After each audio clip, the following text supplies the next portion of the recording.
بسم اللہ الرحمن الرحیم۔ السلام علیکہ یا صاحب العصر والزمان۔ پس آئیں اور امیر المومنین علی علیہ السلام کے پاس چلتے ہیں تاکہ ان سے مشورہ کریں اور ان کا نظریہ معلوم کریں کہ ہمیں کیا کرنا چاہیے۔ وہ سب امیر المومنین علی علیہ السلام کی خدمت میں حاضر ہوئے اور عرض کیا، یا امیر المومنین علیہ السلام، آپ نے اس حق کو چھوڑ دیا ہے کہ جس کے آپ سب سے زیادہ سزاوار تر ہیں، کیونکہ ہم نے مقرر سنا ہے کہ رسول خدا صلی اللہ علیہ وسلم فرماتے تھے، علی حق کے ساتھ ہے اور حق علی کے ساتھ ہے، وہ جس طرف جائیں گے حق اسی طرف جائے گا۔ ہم نے ارادہ کیا ہے کہ جا کر منبر رسول سے نیچے اتاریں، لیکن آپ علیہ السلام کی خدمت میں حاضر ہوئے ہیں کہ پہلے آپ علیہ السلام سے مشورہ کریں اور آپ علیہ السلام کا نظریہ معلوم کریں کہ آپ علیہ السلام ہمیں کیا حکم دیتے ہیں۔ بحار الانوار جلد 28 صفحہ 191۔ امیر المومنین حضرت علی علیہ السلام نے فرمایا، خدا کی قسم اگر تم لوگوں نے ایسا کام کیا تو تمہاری ان لوگوں کے ساتھ جنگ ہو جائے گی، لیکن تم کھانے میں نمک اور آنکھ میں سرمے کی مانند ہو۔ خدا کی قسم اگر ایسا کرتے ہو تو یوں سمجھو کہ تم میرے پاس اس حالت میں آئے ہو کہ تلواریں نیاموں سے نکال کر کارزار کے لیے آمادہ ہو۔ جبکہ وہ میرے پاس آئے، مجھ سے جبری بیعت لینے کی کوشش کی اور کہا بیعت کرو ورنہ تمہیں قتل کر دیں گے، لہٰذا میں نے مجبور ہو کر اپنا دفاع کیا، حالانکہ رسول خدا صلی اللہ علیہ وسلم نے اپنی رحلت سے قبل مجھے مخفیانہ طور پر فرمایا تھا، اے ابو الحسن، میرے بعد امت آپ علیہ السلام کے ساتھ خیانت کرے گی اور عہد کے جو تیری جانشینی کے بارے میں ہے توڑے گی، اور تیری میرے ساتھ وہ نسبت ہے جو ہارون علیہ السلام کی موسیٰ سے ہے۔ میرے بعد امت تمہارے ساتھ وہی کرے گی جو سامری اور اس کے پیروکاروں نے ہارون کے ساتھ کیا تھا۔ میں نے عرض کیا، یا رسول اللہ، اگر ایسا ہوا تو آپ کا میرے لیے کیا حکم ہے؟ رسول خدا صلی اللہ علیہ وسلم نے فرمایا، اگر تمہیں مددگار مل گئے تو ان کے ساتھ جہاد کرو، اور مددگار نہ ملے تو کوئی قدم نہ اٹھاؤ اور اپنے آپ کو بچاؤ تاکہ مظلومیت کے ساتھ میرے ساتھ آ ملو۔ جب رسول خدا صلی اللہ علیہ وسلم کی وفات ہوئی، میں آپ علیہ السلام کے غسل، کفن اور دفن میں مشغول ہو گیا۔ اس کے بعد میں نے قسم کھائی کہ جب تک قرآن کو جمع نہ کر لوں اپنے دوش پر ابا نہیں رکھوں گا، اور میں نے ایسا ہی کیا۔ اس کے بعد میں نے فاطمہ اور دونوں بیٹوں حسن و حسین کا ہاتھ پکڑا اور اہل بدر اور سب سے پہلے اسلام قبول کرنے والوں کے پاس گیا، انہیں اپنا حق یاد کروایا اور انہیں مدد و نصرت کی دعوت دی، لیکن ان میں سے 4 افراد سلیمان، عمار، ابو ذر اور مقدار کے علاوہ کسی نے بھی مجھے مثبت جواب نہیں دیا۔ میں نے اس بارے میں اپنے دوسرے رشتہ داروں سے بھی بات چیت کی، لیکن سب نے مجھے منع کیا اور اس کو ترجیح دی کہ خاموشی اختیار کی جائے، کیونکہ وہ جانتے تھے کہ اس گروہ کے سینے میں کس قدر بغض و حسد بھرا ہوا ہے، اور انہیں معلوم تھا کہ یہ ان کے دل میں خدا، رسول اور ان کے اہل بیت کے بارے میں کس حد تک کینہ موجود ہے۔ بس آپ سب اس مرد کے پاس جائیں اور آپ لوگوں نے اپنے رسول صلی اللہ علیہ وسلم سے جو کچھ سنا ہے اس سے اسے آگاہ کریں، تاکہ اس طرح اس پر حجت تمام ہو جائے اور اس کے بعد کوئی عذر باقی نہ رہے۔ وہ رسول خدا صلی اللہ علیہ وسلم کے فرامین کی مخالفت کرنے کی وجہ سے ان سے دور ہوں۔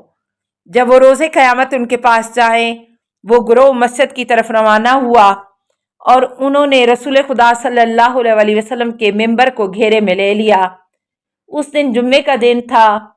جب منبر پر گئے تو مہاجرین نے انصار سے کہا، آپ ابتدا کریں اور بات کریں، اور انصار نے مہاجرین سے کہا، آپ پہل کریں۔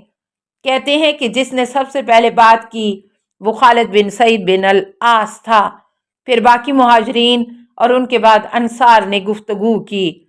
روایت ہے کہ وہ لوگ رسول خدا صلی اللہ علیہ وسلم کی وفات کے وقت موجود نہیں تھے۔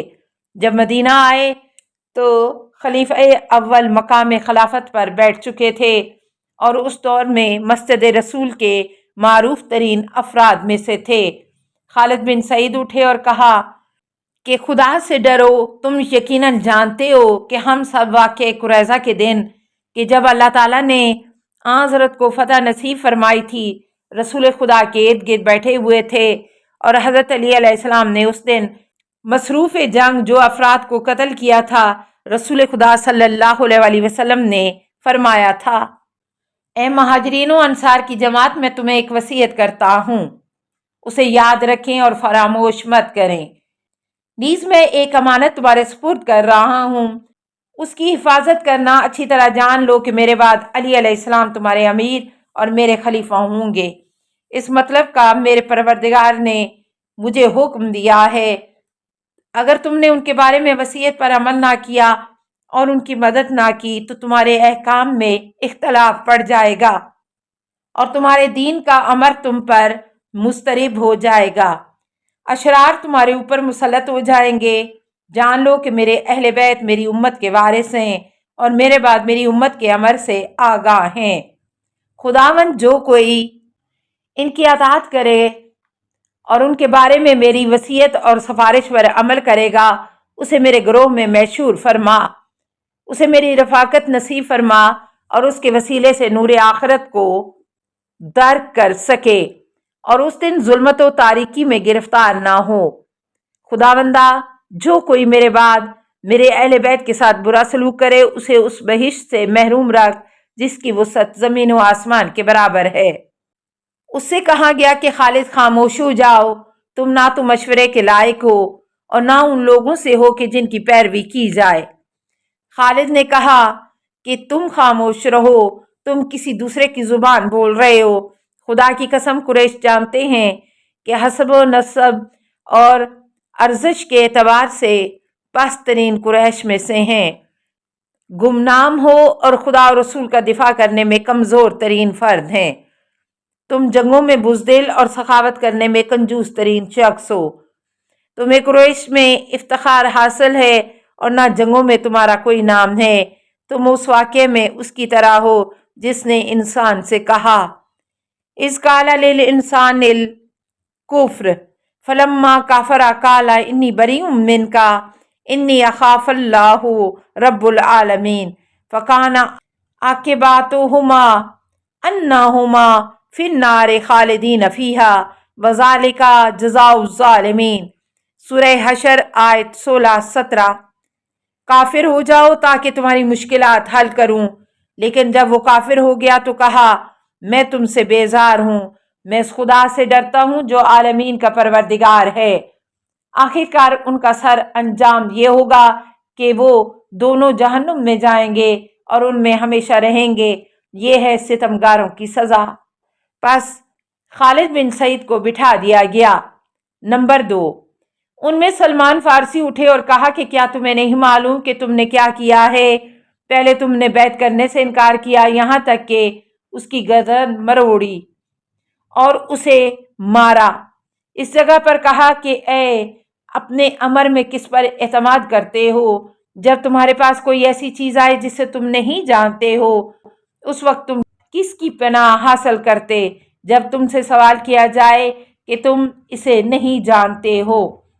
تمہارے پاس اس سے آگے بڑھنے کا کیا عذر ہے کہ تم نے جو تم سے دانا تر ہے اور رسول خدا صلی اللہ علیہ وسلم سے نزدیک تر ہے، تعویل کتاب اور اس کے پیغمبر کی سنت سے آگاہ تر ہے، رسول خدا کے نزدیک تر ہے، اور جس کے بارے میں پیغمبر اکرم صلی اللہ علیہ وسلم نے اپنی وفات سے پہلے تمہیں سفارش کی ہے، لیکن تم نے ان کے قول کو دور پھینک دیا ہے اور ان کی وصیت کو بھلا دیا ہے، اپنے وعدے پر عمل نہیں کیا ہے اور اپنے عہد کو توڑا ہے۔ تم سے اسامہ بن زید کے پرچم کے نیچے جانے کی قرارداد کی تھی جسے تم نے توڑا ہے، لہٰذا جو کام تم نے انجام دیا ہے اس سے ڈرو، اور لوگوں کو جان لینا چاہیے کہ تم رسول خدا صلی اللہ علیہ وسلم کے امر کی مخالفت کر کے بہت بڑے گناہ کے مرتکب ہوئے ہو۔ تمہارے گناہ سنگین ہو چکے ہیں، قریب ہے کہ ایسے حالات پیدا ہو جائیں کہ تمہیں قبر کی طرف لے جایا جائے اور ان کو اپنے ہمراہ لے جاؤ جو تم نے اپنے دونوں ہاتھوں سے کمائے ہیں۔ پس اگر حق کی طرف جلدی لوٹ آؤ، بندوبست کر لو، خدا سے اس گناہ کبیرہ کی معافی مانگ لو کہ جس کے تم مرتکب ہوئے ہو۔ السلام علیکہ یا صاحب العصر والزمان، الامان الامان الامان من فتن الزمان۔ السلام علیکہ یا خلیفۃ الرحمن، السلام علیکہ یا امام الانس والجان، السلام علیکہ یا مظہر الایمان، السلام علیکہ یا شریک القرآن، السلام علیکہ یا قاطع البرہان، السلام علیکہ یا امام زماننا ھذا اجل اللہ فرجک وسہل اللہ مخرجک وظہورک۔ السلام علیکہ ورحمۃ اللہ۔ اللہم صلی علی محمد و آل محمد۔